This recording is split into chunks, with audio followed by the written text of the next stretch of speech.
Hello everyone, welcome back to my YouTube channel KMS edu point पर।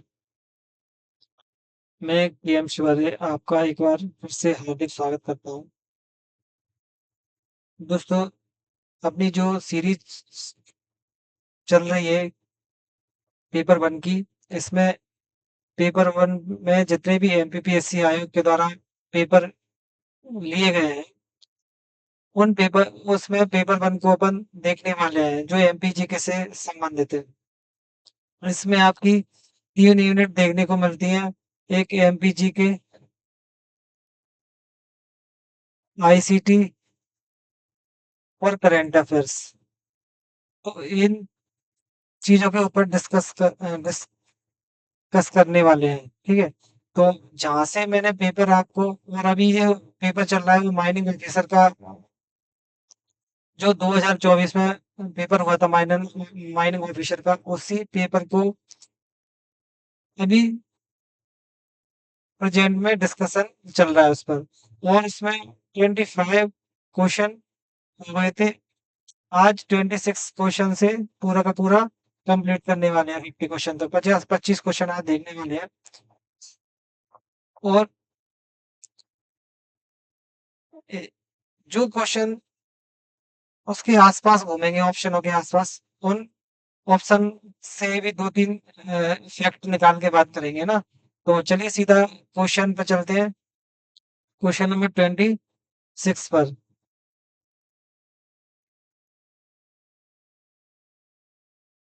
कोशिश करिएगा कि आप भी जो पीवाईक्यू है वो 100% लगा के जाए, जिसका एग्जाम की 12 जुलाई को है। 12 जुलाई को जिसका एग्जाम है, वो या तो वीडियो देख ले ये वाली, या फिर वो खुद से प्रैक्टिस करे। अभी आपके पास 12 दिन बचे हुए हैं ना। तो क्योंकि ये आपको हेल्प देगा, सीधा एग्जाम में आपको हेल्प देखने को मिलेगा इनसे। कम से कम 5 से 10 क्वेश्चन, 5 से 7-8 क्वेश्चन आपको लगभग देखने को मिलेगा ही मिलेगा इसमें से। हाँ, सारे पेपर देख जाएंगे आप, तो ये मान लीजिए कि आप जो पढ़ रहे हो, पढ़ाई का पूरा उद्देश्य पूरा हो जाएगा, ठीक है। तो पीवाई क्यू तो छोड़ के जाना ही नहीं है किसी भी स्थिति में। तो क्वेश्चन नंबर 26 पे चलते हैं। क्वेश्चन नंबर 26, मध्य प्रदेश में राज्य अनुसूचित जनजाति आयोग का गठन कब किया गया था? तो एसटी या एससी आयोग, दोनों एक ही ईयर में इनको इनका गठन किया हुआ है। और ये 1995 और 96 में इनको दोनों को इंट्रोड्यूस किया हुआ है। अगर ओबीसी की बात करूं तो ओबीसी को 1993 में इंट्रोड्यूस किया है। तो ऑप्शन नंबर इसका ये करेक्ट आंसर होगा। तो ये आप ध्यान रखिएगा, ठीक है। तो नेक्स्ट क्वेश्चन की बात करूं, क्वेश्चन नंबर 27, रघुनाथ सिंह मंडलोई और अमरवीर क्रांतिकारी सेनानी नायक किस जनजाति के थे? तो ये रघुनाथ सिंह मंडलोई की बात कर रहा है, तो ये किस जनजाति से संबंधित थे? तो गोंड में अगर बात करूं, तो गोंड की जो शासका थी वो कौन थी? रानी दुर्गावती गोंडा की शासका देखने को मिलती है। और इस बार कौन से वाले रीजन में देखने को मिलती है? ये मंडला डिंडोरी वाले रीजन में, मंडला डिंडोरी वाले रीजन में। ये एमपी की सेकंड लार्जेस्ट ट्राइब है, ठीक है। दूसरी बड़ी जनजाति है। सहरिया की बात करो तो ये आपको कहाँ देखने को मिलती है? ये उत्तर में देखने को मिलती है, एमपी में, ठीक है। जैसे श्योपुर, मेरा मुरैना, भिंड, इस वाले एरिया में आपको देखने को मिलती है, उत्तर की साइड। और ये विशेष पिछड़ी जनजाति में शामिल है। विशेष पिछड़ी जनजाति में ये शामिल है, ठीक है। और सहरिया जनजाति का जो मूल स्थान, मतलब जो ज्यादातर देखने को मिलती है, वो श्योपुर में ज्यादा देखने को मिलती है। और श्योपुर को भारत का इथोपिया कहा जाता है, क्योंकि इसमें कुपोषण ज्यादा पाया जाता है। सीरिया जनजाति है, उसमें कुपोषण ज्यादा देखने को मिलता है, ठीक है। नेक्स्ट क्वेश्चन की बात करें, क्वेश्चन सॉरी भिलाला किससे संबंधित है? भिलाला से संबंधित है रघुनाथ सिंह मंडलोई। भिलाला किसकी सब ट्राइब है? भिलाला भी आपको देखने को मिलेगी भीलों की सब ट्राइब है। तो लगभग परंपराएं भी भीलों की जैसी इनकी होती है। कोल की बात करें तो कोल रीवा सिंगरौली, रीवा सिंगरौली, सिंगरौली साइड आपको देखने को मिलती है। और ये कोल इनका नाम क्यों पड़ा? क्योंकि ये कोयले में काम करने के कारण इनका नाम कोल पड़ा है। ठीक है, तो ऑप्शन नंबर सी इसका करेक्ट आंसर होगा। नेक्स्ट क्वेश्चन की बात करें, क्वेश्चन नंबर 28। श्री बादल भोई राज्य आदिवासी संग्रहालय कहाँ स्थित है? तो आप बादल भोई से एक चीज ध्यान रखिएगा कि बादल भोई जहाँ भी आए वो बादल भाई का संबंध किससे? छिंदवाड़ा से देखने को मिलता है। अगर बादल भोई राज्य आदिवासी संग्रहालय की बात करूं तो अभी छिंदवाड़ा में है। अगर बादल भोई राज्य विश्वविद्यालय की अगर बात करें तो भी वो छिंदवाड़ा में देखने को मिलता है।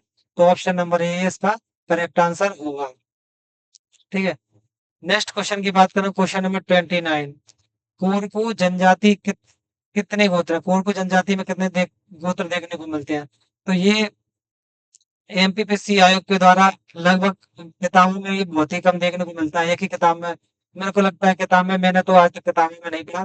तो ये एक नया फैक्ट देखने को मिलता है और इसका ऑप्शन नंबर डी इसका करेक्ट आंसर है। ठीक है, तो 36 जो गोत्र है वो कोरकू जनजाति के देखने को मिलते हैं।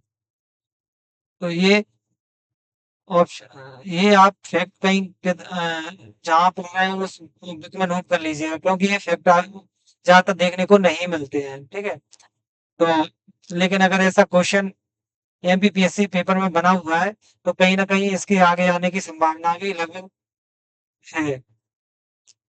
तो नेक्स्ट क्वेश्चन की बात करें, क्वेश्चन नंबर 30। बेगा जनजाति में घर दामाद को क्या कहा जाता है? तो बेगा जनजाति में घर दामाद का जो संबंध बताया गया है वो किससे बताया गया है? विवाह से बताया गया है। और जो लमेशना है, लमेशना का इससे घर दामाद से संबंध बताया गया। तो ऑप्शन नंबर ए इसका करेक्ट आंसर होगा। हालांकि विवाह का प्रकार है लमेशना, पेटल भी विवाह का प्रकार है, विवाह भी विवाह का प्रकार है। दादू तो बड़े वगैरह को कहते हैं, जैसे बड़े बुजुर्ग वगैरह होते हैं उनको दादू कहा जाता है। ठीक है, अगर लमेशना विवाह क्या होता है? लमिश्ना विवाह में 3 प्रकार के होते हैं, 3 गोल गोधड़ा वगैरह होता है, 7 दिन का ये विवाह होता है। ठीक है, तो ये किसमें होता है? भीलों में होता है। भीलों में काफी फेमस विवाह है लमिश्ना। पैठल की बात करूं तो पैठल में क्या होता है? पैठल में जो लड़की है वो लड़की क्या करती है? लड़के के घर जाती है। वो लड़का जो भी लड़का उसको पसंद जो लड़का उसको पसंद होता है वो उसके द्वारा कहा जाता है कि ये लड़का मुझे पसंद है। तो ये पैठल विवाह इसको पैठल विवाह कहा जाता है। अगर विधवा की बात करें तो लड़का लड़की को पसंद घर से मतलब उठा यानी कि घर से उठा या ले आता है पसंद करके, तो उसको विधवा विवाह भी कहा जाता है। तो ये भी एक विवाह का प्रकार है। फिलहाल की स्थिति है ऑप्शन नंबर ए इसका करेक्ट आंसर है। तो घर दामाद को बेगा जनजाति में विमिश्रा कहा जाता है। ठीक है, नेक्स्ट क्वेश्चन की बात करें, क्वेश्चन नंबर 31। भड़म लोक नृत्य किस जनजाति में पाया जाता है? तो भड़म प्लस सेतम, ये लोक नृत्य किससे संबंधित है? ये भारिया जनजाति से संबंधित है। और भारिया जनजाति कहाँ देखने को मिलती है? पातालकोट में देखने को मिलती है। पातालकोट किस जिले में? पातालकोट छिंदवाड़ा में है। तो भारिया जनजाति का जो संबंध मिलता है वो पातालकोट के छिंदवाड़ा से मिलता है। ठीक है, और अगर भील की बात करें तो ये भील सबसे बड़ी जनजाति है। सबसे बड़ी जनजाति है एमपी में। मध्य प्रदेश के परस्पेक्टिव से बात करूं तो भील सबसे बड़ी जनजाति है। भीलों भीलों में भील अपन को भील कहाँ देखने को मिलती है? झाबुआ, अलीराजपुर, अलीराजपुर धार, इस जगह रीजन में भील देखने को मिलती है।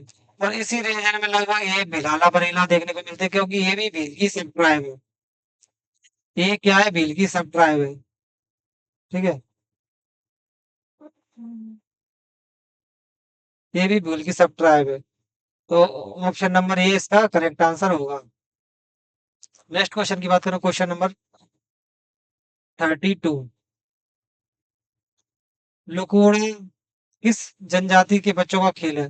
तो लुकोड़ा ये भी एक नया फैक्ट है कि लुकोड़ा किस जनजाति के बच्चों का खेल है।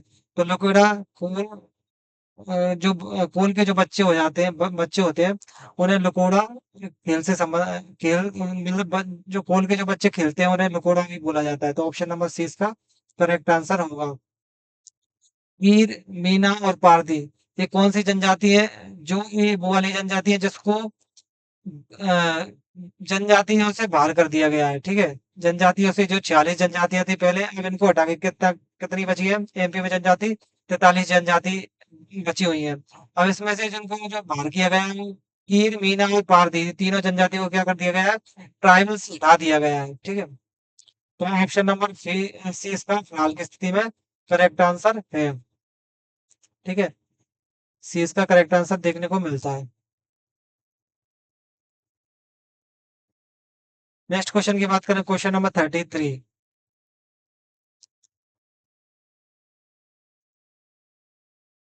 जनवरी 2025 में कौन सा देश ब्रिक्स ब्रिक्स का पूर्णकालिक सदस्य बना है?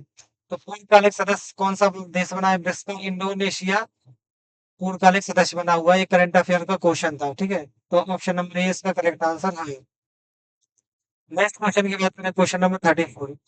भारत के प्रथम अंतरिक्ष यात्री शुभांशु शुक्ल ने 2025 में किस मिशन के तहत अंतरराष्ट्रीय अंतरिक्ष स्टेशन की यात्रा की? तो ये यात्रा है जो किसके द्वारा की गई है?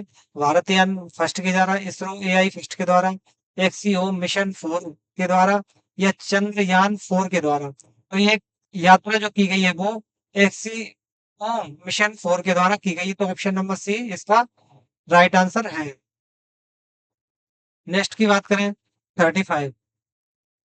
मध्य प्रदेश शासन की मुख्यमंत्री कृषक उन्नति योजना के अंतर्गत किसानों को प्रोत्साहन सहायता प्रदान करने का आधार है। तो किसानों को जो प्रोत्साहन राशि वगैरह जो भी दी जाती है वो प्रति हेक्टेयर जमीन को देखकर दी जाती है। क्या दी जाती है? प्रति हेक्टेयर।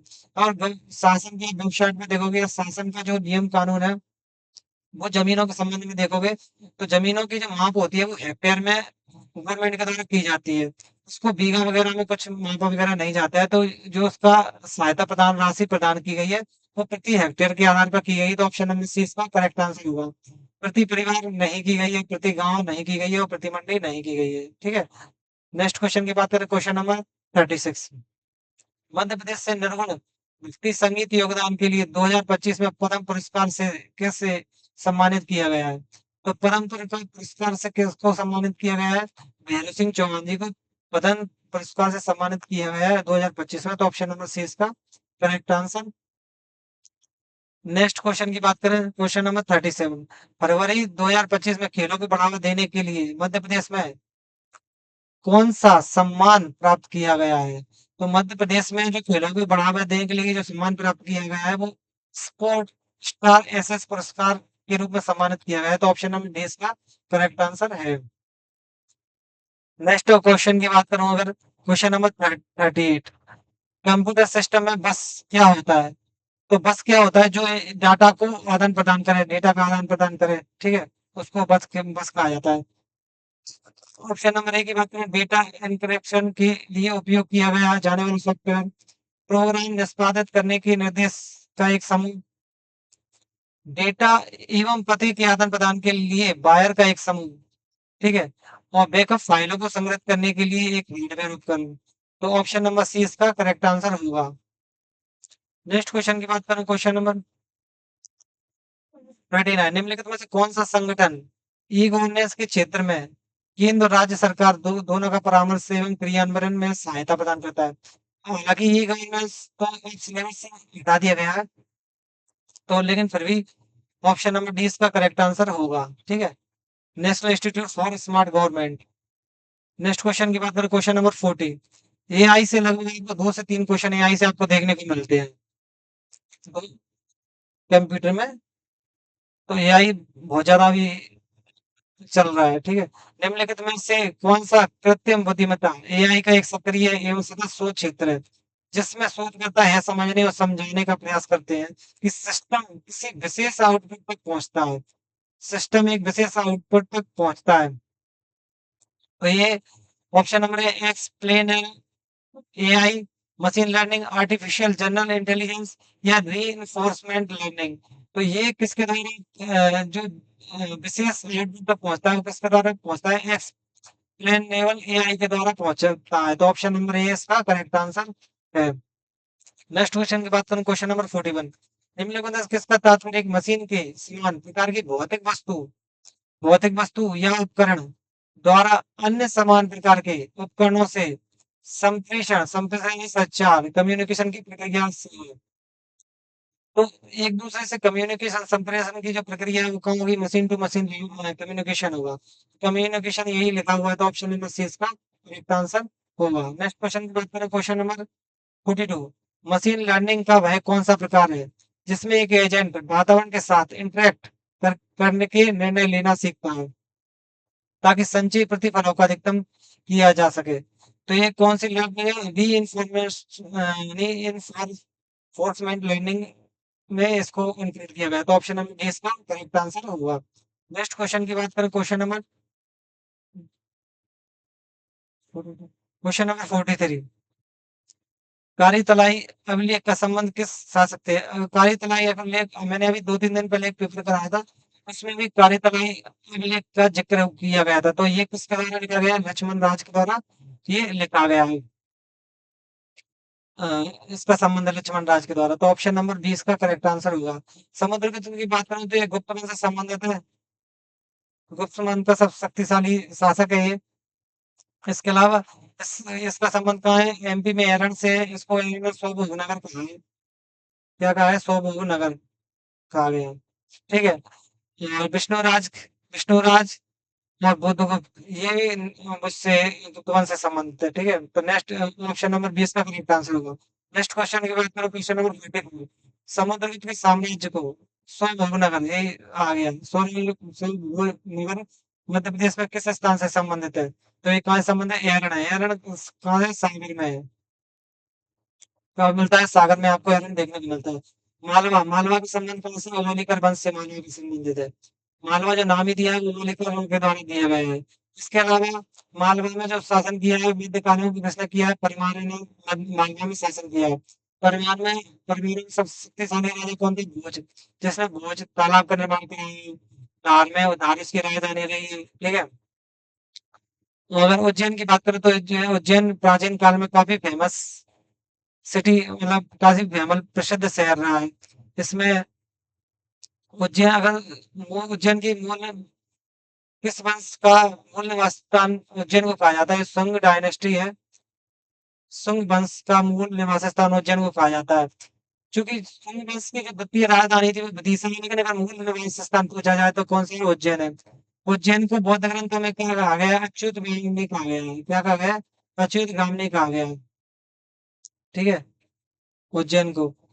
और ऑप्शन नंबर डी की बात करें, रीवा, रीवा किसकी राजधानी रही है? बघेलों की राजधानी रीवा रही है।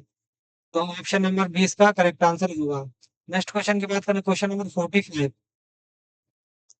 खजुराहो के लक्ष्मण मंदिर का निर्माण किसने कराया था? तो जयशक्ति की बात करूं तो ये किसके द्वारा कराया गया था? खजुराहो में कौन सा वंश था? चंदेल वंश था खजुराहो में। खजुराहो में कौन सा था? चंदेल वंश। चंदेल वंश का संस्थापक कौन था? जयशक्ति को कहा जाता है। ठीक है। नन्नू को कहा जाता है संस्थापक, लेकिन जयशक्ति ऐसा पहला थोड़ा सा पावरफुल नहीं था। ठीक है। जयशक्ति के नाम पर जयजाग भक्ति नाम पड़ा है। ठीक है। इसको विजय शक्ति भी कहा जाता है। दंग की बात करूं तो दंग ने जल में समाधि ली थी।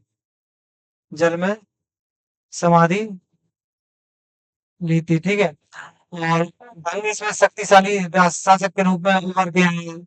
पहला राहेल की बात करूं तो ये इसने रहेली नगर की स्थापना की थी। कहाँ पे? सागर में।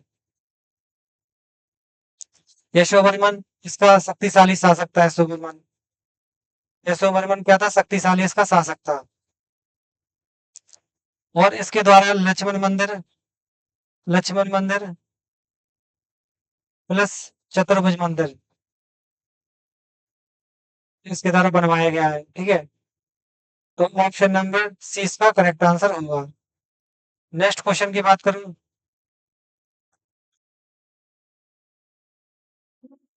46।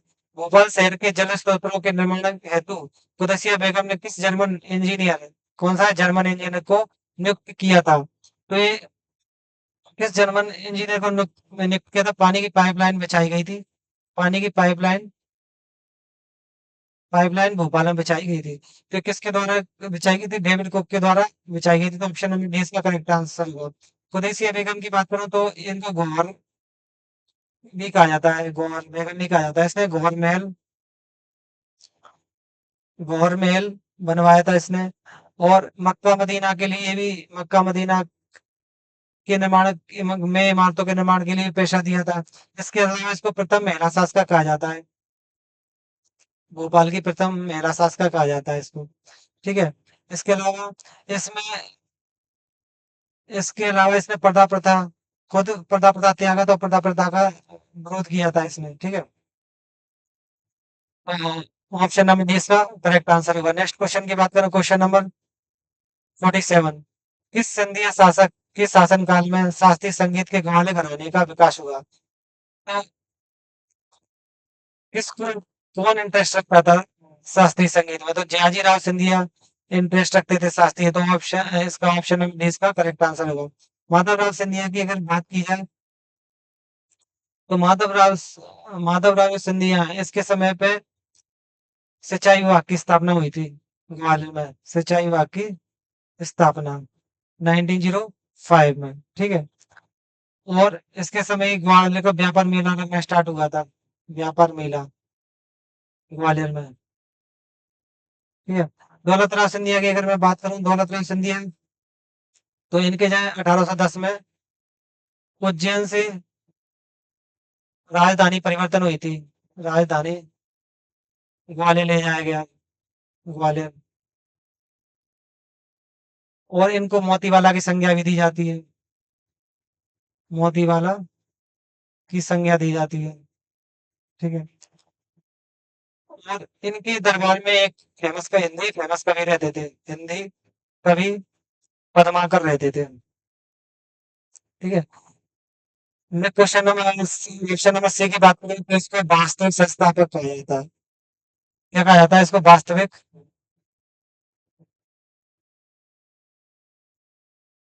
संस्थापक कहा जाता है। और 1761 में पानीपत की लड़ाई इन्हीं के समय हुई थी। नेक्स्ट क्वेश्चन की बात करें, क्वेश्चन नंबर 48। 1857 क्रांति के दौरान किसने सागर में क्रांति का प्रारंभ किया था? तो अगर 1857 क्रांति के दौरान में सागर से बात करूं, तो सागर से कौन था? सागर से शेख रमजान आपको सागर से देखने को मिलते हैं। अगर मंडन सिंह की बात करूं तो ये भानपुर से देखने को मिलते हैं। भानपुर कहाँ है? बुंदेलखंड में पड़ता है। कहाँ पड़ता है बांधे? बुंदेलखंड में पड़ता है। और राजा बख्तबली भी सागर से थे। इनका संबंध भी कहाँ से है? बुंदेलखंड से। ठीक है, तो ऑप्शन नंबर इसका, ये इसका करेक्ट आंसर होगा। नेक्स्ट क्वेश्चन की बात करूं, क्वेश्चन नंबर 49। टूरिया जंगल सत्याग्रह किस वर्ष हुआ था? तो टूरिया का जंगल सत्याग्रह का संबंध कहाँ से? 1930 में ये स्टार्ट हुआ था। अगर सिवनी की बात करें, सिवनी में दुर्गा सिंह मेहता थे। अगर सिवनी में ही टूरिया की जगह बात करूं, टूरिया से कौन था? तो टूरिया से मूका लोहार था। मूका लोहार देखने को मिलता है। ठीक है, तो ऑप्शन नंबर इसका सी इसका करेक्ट आंसर होगा। और ये टूरिया का जो जंगल सत्याग्रह भी काफी आपको फेमस क्वेश्चन है, काफी देखने को मिलता है आपको। ठीक है, नेक्स्ट क्वेश्चन की बात कीजिए, लास्ट क्वेश्चन है ये। सन 1938 में दतिया में प्रजामंडल की स्थापना किसने की थी? तो दतिया में जो प्रजामंडल की स्थापना किस प्रकार की गई थी? दीवान कालका प्रसाद के द्वारा दतिया में प्रजामंडल की स्थापना की गई थी। इस प्रजामंडल की जो स्थापना क्यों की गई थी? क्योंकि भारत में जो देश रियासतें वगैरह थी, उनको मनाने के लिए जगह जगह इन प्रजामंडलों की स्थापना की गई थी। तो ऑप्शन नंबर इसका ये करेक्ट आंसर होगा। हाँ, ठीक है? तो आज के लिए बस इतना ही दोस्तों। मैं आप एक चीज़ नोट कर रहे होंगे कि मैं इतना जल्दी-जल्दी क्यों कराता हूँ, क्यों इतना क्वेश्चन कराता हूँ। तो जल्दी-जल्दी का पूरा मेरा पूरा ये मतलब रहता है कि आपका टाइम वेस्ट ना हो, क्योंकि टाइम को मैनेजमेंट करना बहुत ज़्यादा ज़रूरी है। और अगर मैं आपको 1 घंटे में 10 क्वेश्चन करा दूँ, तो वो 10 क्वेश्चन कराने का कोई भी मतलब नहीं रह जाएगा। इसलिए क्या है, मैं थोड़ा-सा ना जल्दी चलता हूँ और जल्दी फास्ट बोलता हूँ, ठीक है? तो आज के लिए बस इतना ही। Thank you very much. और अगर वीडियो पसंद आए तो लाइक, शेयर, सब्सक्राइब ज़रूर कीजिएगा, थोड़ा-सा सपोर्ट कीजिएगा, जिससे मोटिवेशन मिलता है ना। तो थैंक यू।